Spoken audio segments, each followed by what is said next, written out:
The first is just to reiterate our priorities here. It's easy, at least for myself, to get off track, and I try to remind myself every morning the key reasons why I'm here and why we're working hard as a city team.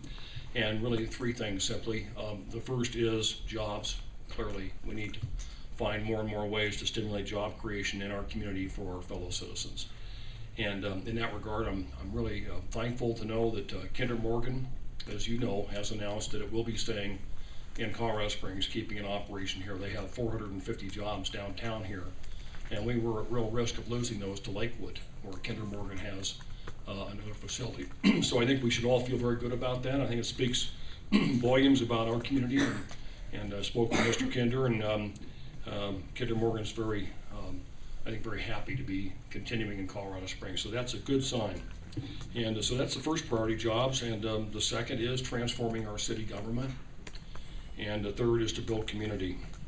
You know, we now realize, we now know that we have inherited here in this administration upwards of $1 billion in unfunded stormwater drainage, roads, and bridge needs in our community.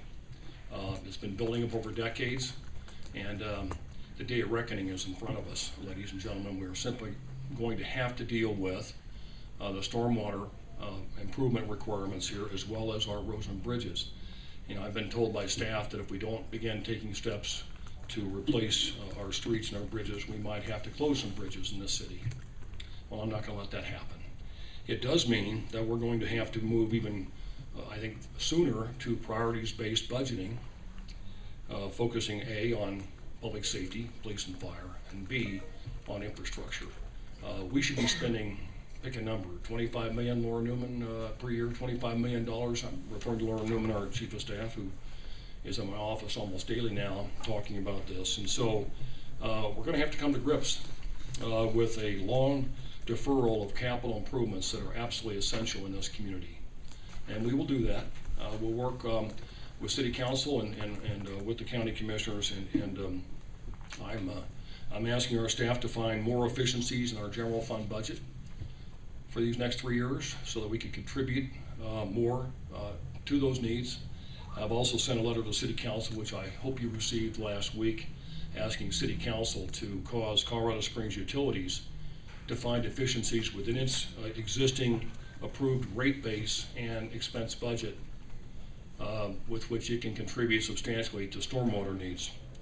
And so that'll be a conversation that we'll be developing here over these coming weeks and months, and we'll keep you apprised of that. So we have a lot of things going on. I'm very proud of our staff. We've got a lot of people working hard in this city and really doing the best they can with limited resources. I'm very proud of everyone on our staff. So I thank all of you who are doing so much to help our community. With that, I want to introduce here two gentlemen who have